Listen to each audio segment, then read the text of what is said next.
ನೋಡಿ ಈ ಥರ ಮಿಷಿನ್ ಸಾಮಾನ್ಯವಾಗಿ ನಾವು ಮಿಷಿನ್ನ ತೊಗೊಂಡಿರ್ತೀವಿ, ಮೋಟ್ರನ್ನ ಫಿಕ್ಸ್ ಮಾಡಿಸ್ಕೊಂಡಿರ್ತೀವಿ. ಆದರೆ ಏನು ಪ್ರಾಬ್ಲಮ್ ಅಂತಂದರೆ ಕೈಲಿ ಇದನ್ನು ಹ್ಯಾಂಡಲ್ ಮಾಡಬೇಕಾಗುತ್ತೆ. ಸ್ಟಾಪ್ ಮಾಡಬೇಕಂದ್ರೂ ಕೈನ ಯೂಸ್ ಮಾಡ್ತೀವಿ. ಸೊ ಹಾಗಾಗಿ ಭುಜ ಪೇಯ್ನ್ ಬರುತ್ತೆ. ತುಂಬ ವರ್ಷ ಯೂಸ್ ಮಾಡಿರ್ತೀವಿ. ಇನ್ನು ಈಗ ಒಳ್ಳೆ ಮಿಷಿನ್ ಯಾವ್ದು ತೊಗೋಬೇಕು ಅಂತ ನೀವು ನೋಡೋಕೆ ಬಂದರೆ ಸೊಲ್ಯೂಷನ್ ಆಗಿ ನಾನು ಒಂದು ಮಿಷಿನ್ನ ತೋರಿಸ್ತೀನಿ. ನಿಮಗೇನಾದ್ರು ಇಷ್ಟ ಆದರೆ ನೀವು ತೊಗೋಬೋದು.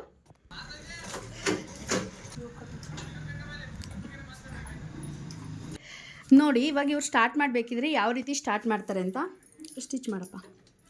ಈ ರೀತಿ ಕೈಲಿ ಸ್ಟಾಪ್ ಮಾಡ್ತಾರೆ, ಮತ್ತು ಹ್ಯಾಂಡಲ್ನ ಮತ್ತೆ ತಿರುಗಿಸಿ ಸ್ಟಾರ್ಟ್ ಮಾಡ್ತಾರೆ. ಸೊ ಹಾಗಾಗಿ ಜಾಯಿಂಟ್ ಪೇಯ್ನ್ ಬರುತ್ತೆ.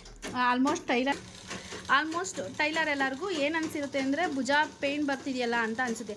ಅದಕ್ಕೆ ಸೊಲ್ಯೂಷನ್ ಅಂತ ಅಂದರೆ ನಾನು ನೋಡಿ ಈ ಥರ ಮಿಷಿನ್ನ ನಿಮಗೆ ರೆಫರ್ ಮಾಡ್ತೀನಿ. ಬಟ್ ಯಾವುದೇ ಆಗಿದ್ರೂ ಓಕೆ, ಇದನ್ನು ಭಯ ಇರುತ್ತಲ್ವ. ಸೊ ಹಾಗಾಗಿ ಈ ಜಾಕ್ ಮಿಷಿನ್ ಅಂದರೆ F6 ಇದೆ ಜಾಕಲ್ಲಿ, ಇದನ್ನು ರೆಫರ್ ಮಾಡ್ತೀನಿ.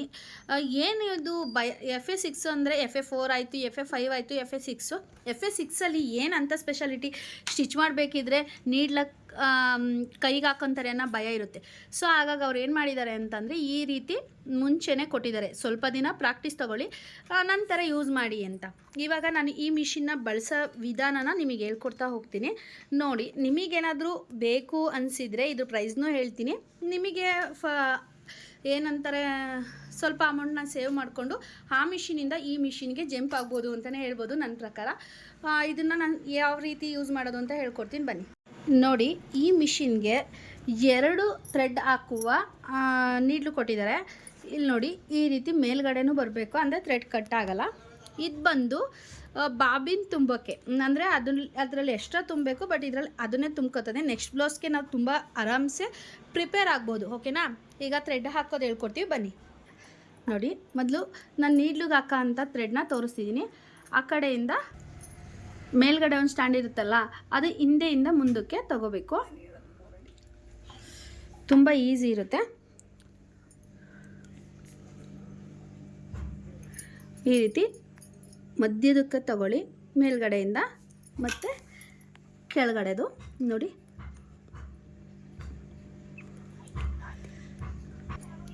ಇವಾಗ ಮಾಮೂಲಿ ಮಿಷಿನ್ಗೆ ಏನು ಹೈ ಸ್ಪೀಡ್ ಮಿಷಿನ್ ಯೂಸ್ ಮಾಡಿರ್ತೀವಲ್ವ, ಸೊ ಸೇಮೇ ಇರುತ್ತೆ, ಯಾವುದೇ ಪ್ರಾಬ್ಲಮ್ ಇರಲ್ಲ. ಈ ರೀತಿ ತಗೊಂಡು ನೋಡಿ, ಈ ರೀತಿ ತಗೊಂಡು ಮೇಲ್ಗಡೆ ಇರುತ್ತಲ್ಲ ಅಲ್ಲಿಗೆ ಥ್ರೆಡ್ ಹಾಕಿ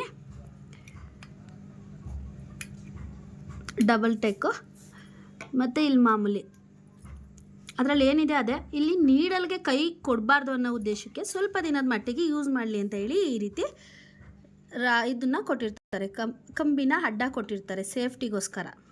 ಥ್ರೆಡ್ ಹಾಕೋಕೆ ಸ್ವಲ್ಪ ಕಷ್ಟ ಆಗ್ಬೋದು ಅದು ಅಡ್ಡ ಕೊಟ್ಟಿರೋ ಕಾರಣ, ಬಟ್ ಸ್ವಲ್ಪ ದಿನ ನೀವು ಯೂಸ್ ಮಾಡ್ಬೋದಲ್ವಾ, ಸೇಫ್ಟಿ ಇರುತ್ತೆ, ಸ್ಪೀಡೆಲ್ಲ ನೋಡ್ಕೋಬೋದು, ಮಿಷಿನ್ ಸ್ಪೀಡು. ಹಾಗಾಗಿ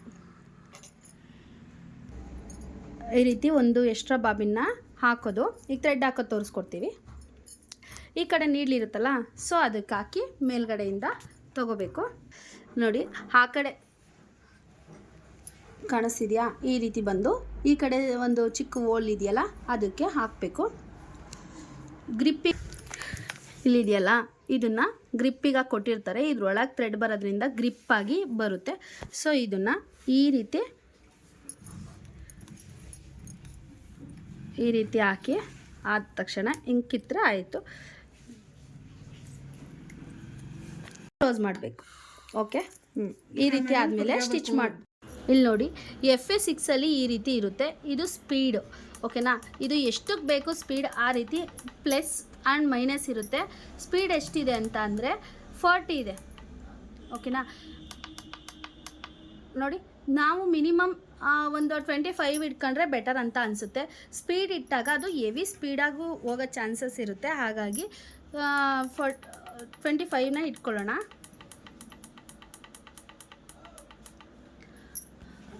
ಇದು ಥ್ರೆಡ್ ಅಂದರೆ ಈ ರೀತಿ ಹೊಲಿಗೆನ ಚಿಕ್ಕ ಮಾಡ್ಕೊಳ್ಳೋದು ದೊಡ್ಡ ಮಾಡ್ಕೊಳ್ಳೋದು ಇರುತ್ತೆ. ನಾವು ಚಿಕ್ಕ ಮಾಡಬೇಕು ದೊಡ್ಡ ಮಾಡಬೇಕು ಅಂದರೆ ಇದು ಹಿಂಗೆ ತಿರುಗುತ್ತೆ ಅಲ್ವಾ. ಸೊ ಅದೇ ರೀತಿ ಇದನ್ನು ಪ್ರೆಸ್ ಮಾಡಿ ಇಟ್ಕೊಳ್ಳಪ್ಪ. ಇದು ನೋಡಿ, ಇದನ್ನು ಪ್ರೆಸ್ ಮಾಡಿ ಇಟ್ಕೊಂಡಾಗ ಒಂದು ಕೈಲಿ ಇಟ್ಕೊಂಡ್ರೆ ಇದನ್ನು ಆರಾಮ್ಸೆ ಕ್ಲಿಕ್ ಮಾಡ್ಬೋದು. ಇದನ್ನು ಬಿಟ್ಟರೆ ಯಾವ ಕಡೆಗೂ ತಿರುಗಿಸೋಕ್ಕಾಗಲ್ಲ. ಓಕೆನಾ, ಇದನ್ನು ಪ್ರೆಸ್ ಮಾಡಿ ಇಟ್ಕೊಂಡು ಇಲ್ಲಿ ನೋಡಿ ಈ ಸ್ಪೀಡ್ ಬಂದು ನಮಗೆ ಇದನ್ನು ಬಿಟ್ಟಾಗ ಇಲ್ಲಿದೆಯಲ್ಲ ಎರಡು, ಅದು ಇಲ್ಲಿಗೆ ಬಂದರೆ ಈ ರೀತಿ ಸ್ಟಿಚ್ ಬರುತ್ತೆ. ಸೊ ಅದನ್ನು ಸ್ಟಿಚ್ನಿ ವೆರಿವೇಷನ್ ನೀವೇ ನೋಡ್ಕೋಬೋದು. ಇದಾಗಿತ್ತು ಜಾಕ್ FA6 ಮಿಷಿನ್ನ ವಿವರಣೆ. ಕೇಸು ಬಾಬಿನ್ ಸೇಮೇ ಇರುತ್ತೆ, ಸಿಲ್ವರ್ ಬಾಬಿನ್ ಕೊಟ್ಟಿರ್ತಾರೆ ಇದಕ್ಕೆ. ಸೇಮ್ ಏನು ಅಂಥ ವ್ಯತ್ಯಾಸ ಅನಿಸಲ್ಲ. ಸೇಮ್ ಆ ಮಿಷಿನ್ಗೆ ಏನು ಯೂಸ್ ಮಾಡಿರ್ತೀರ ಆ ಥರನೇ ಇರುತ್ತೆ. ಆ ಮಿಷಿನ್ಗಿನ್ನ ತುಂಬ ಈಸಿನೇ ಇರುತ್ತೆ ಈ ಮಿಷಿನು. ಓಕೆ, ಅಲ್ಲಿ ಕೆಳಗಡೆ ಕೇಸ್ ಹಾಕಿದಾಗ ಸೌಂಡ್ ಬರುತ್ತೆ. ಸೊ ನಿಮಗೆ ಗೊತ್ತಿದ್ರೆ ಅದು ನಾನು ಹೇಳೋ ಅವಶ್ಯಕತೆ ಇಲ್ಲ ಅನ್ಕೋತೀನಿ. ನೋಡಿ, ಇವಾಗ ಇಲ್ಲಿ ಸ್ವಿಚ್ ಹಾಕಿದ ತಕ್ಷಣ ಇಲ್ಲಿ ಒಂದು ಸ್ವಿಚ್ ಇರುತ್ತೆ. ಈ ಸ್ವಿಚ್ನ ಹಾಕಿದರೆ ಇಲ್ಲಿ ಆನ್ ಆಗುತ್ತೆ. ಇಲ್ಲಿ ಬೆನಿಫಿಟ್ ಏನಂತ ಅಂದರೆ ಆನ್ ಆ್ಯಂಡ್ ಆಫ್ ಲೈಟ್ ಇರುತ್ತೆ. ನಮಗೆ ಕಂಫರ್ಟ್ ಬೇಕಂತ ಅನಿಸಿದ್ರೆ, ಬೆಳಕು ಬೇಕು, ನೀಡ್ಲು ಥ್ರೆಡ್ ಹಾಕೋಕ್ಕಾಗ್ತಿಲ್ಲ ಅಂದಾಗ ಈ ಥರ ಟಾರ್ಚ್ನ ಹಾಕ್ಕೋಬೋದು. ಬೇಡ ಅನಿಸಿದರೆ ಆಫ್ ಮಾಡ್ಕೋಬೋದು. ಈಗ ನೋಡಿ ಸ್ಟಿಚ್ ಮಾಡ್ತೀವಿ ಯಾವ ರೀತಿ ಬರುತ್ತೆ ಅಂತ. ಈ ರೀತಿ ಪೆಟಲ್ ಇರುತ್ತೆ, ಅದು ಬಂದು ಈ ರೀತಿ ಪೆಟಲ್ ಇರುತ್ತೆ. ಇದಕ್ಕೆ ಕಂಫರ್ಟ್ ಅಂದರೆ ಪೆಟಲಲ್ಲೂ ತುಂಬ ಸಾಫ್ಟ್ ಆ್ಯಂಡ್ ಸ್ಮೂತ್ ಇರುತ್ತೆ.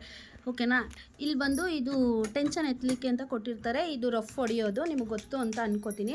ಈಗ ಸ್ಟಿಚ್ಚಿನ ಬಗೆಗೆ ಬಂದರೆ ಸ್ಟಿಚ್ ಮಾಡಪ್ಪ. ನೋಡಿ, ಎರಡೂ ಕೈ ಅಲ್ಲೇ ಇಟ್ಟಿದ್ದಾರೆ. ಸ್ಟಾಪ್ ಮಾಡಪ್ಪ. ನೋಡಿ, ಸ್ಟಾಪ್ ಮಾಡಬೇಕಾದ್ರೂ ಇಲ್ಲಿ ಹಿಡಿತಿಲ್ಲ. ಸ್ಟಾರ್ಟ್ ಮಾಡಬೇಕಾದ್ರೂ ಎರಡು ಕೈನೂ ಅಲ್ಲೇ ಇಟ್ಟು ಮೂವ್ ಮಾಡ್ಬೋದು. ಅಂತಂದರೆ ತುಂಬ ಈಸಿ ಇರುತ್ತೆ. ಈ ಮಿಷಿನ್ನ ಬಳಸೋ ರೀತಿ ತುಂಬ ಆರಾಮ್ಸೆ ಅನಿಸುತ್ತೆ. ನೀವು ತಗೊಳ್ಳಿ ಅಂತ ಹೇಳ್ಬೋದು. ಇನ್ನು ಇದಕ್ಕೆ ಬಂದರೆ ಸೂಜಿ ಏನಾದರೂ ನೀಡ್ಲು ಒಳಗೋಗಿ ನಿಲ್ತು ಅಂತ ಅಂದರೆ ನಾವು ಪೆಟ್ಲುಗೆ ಕೈ ಹಾಕಿ ತಿರುಗಿಸ್ಬೇಕು ಅಂತ ಏನಿಲ್ಲ. ಈ ರೀತಿ ಒಂದು ಕೊಟ್ಟಿರ್ತಾರೆ ಸೂಜಿ ಒಳಗೆ. ಅದನ್ನು ಪ್ರೆಸ್ ಮಾಡಿದರೆ ಥ್ರೆಡ್ಡು ಸೂಜಿ ಇನ್ನರ್ಗೋಗಿ ಮತ್ತು ಟಾಪ್ ಸೈಡ್ ಬರುತ್ತೆ. ಓಕೆನಾ, ಒಳಗೋಗಿ ಆಚೆ ಬರುತ್ತೆ. ಈ ರೀತಿ ಏನಕ್ಕಂತ ಅಂದರೆ ಆಟೋಮೆಟಿಕ್ಕಾಗಿ ಸ್ಟಿಚ್ ಮಾಡಬೇಕಿದ್ರೆ ಥ್ರೆಡ್ ಕಟ್ ಆಗುತ್ತಲ್ವ, ಆ ಥರ ಏನಾದ್ರು ಇದ್ದಾಗ ಈ ರೀತಿ ಸ್ಟಿಚ್ನ ತೊಗೋಬೋದು. ಇದು ಬಂದು ನೀಡ್ಲು ಇನ್ಸೈಡು ಮತ್ತು ಟಾಪ್ ಸೈಡ್ ಬರಲಿಕ್ಕೆ ಕೊಟ್ಟಿರ್ತಾರೆ. ನೋಡಿ ಕಾಣಿಸ್ತಿರ್ಬೋದು. ಇದು ಬಂದು ಲೈಟ್ ಸ್ವಿಚ್ ಥರ ಕೊಟ್ಟಿರ್ತಾರೆ. ಲೈಟ್ ಹಾಕ್ಕೊಳ್ಳೋದು, ಆಫ್ ಮಾಡೋದು. ಮತ್ತು ಇದು ಮಾಮೂಲಿ ರಫು. ಈ ಸೈಡಿಂದ ಕೊಟ್ಟಿದ್ದಾರೆ FA6ಗೆ. FA4 FA5ಗೆ ಇಲ್ಲಿಲ್ಲ. ಎಲ್ಲ ಸೇಮ್ ಇದೆ ಅಂದ್ಕೋತೀನಿ. ಏನಾದರೂ ಡೌಟ್ ಇದ್ದರೆ ಕಮೆಂಟ್ ಮಾಡಿ ತಿಳಿಸಿ. ಓಕೆನಾ, ನಿಮಗೇನಾದರೂ ನಾನು ಕೊಟ್ಟಿರೋ ಮಾಹಿತಿ ಇಷ್ಟ ಆಗಿದ್ದರೆ FA2 ಆಟೋಮೆಟಿಕ್ ಮಿಷಿನ್ ಇದೆ, ಅದ್ರ ಬಗ್ಗೆನೂ ವಿವರಣೆ ಕೊಡ್ತೀನಿ. ಇಷ್ಟ ಆಗಿದ್ದರೆ ಪ್ಲೀಸ್ ಸಪೋರ್ಟ್. ಇನ್ನೊಂದು ಏನಂತ ಅಂದರೆ ಇದನ್ನು ಸ್ಟಿಚ್ ಮಾಡುವ. ಈಗ ಆದ ತಕ್ಷಣ ಸ್ಟಿಚ್ ಆದ ತಕ್ಷಣ ಈಗಿದೆಯಲ್ವಾ, ಇದನ್ನು ತಗೊಂಡು ಈ ಥರ ಹೇಳಿದ್ರೆ ಇಲ್ಲಿ ನೋಡಿ ರಿಂಗ್ ಥರ ಕೊಟ್ಟಿದ್ದಾರೆ. ಇದು ಬಂದು ಥ್ರೆಡ್ನ ಕಟ್ ಮಾಡೋ ಸಿಂಪಲ್ ವಿಧಾನ.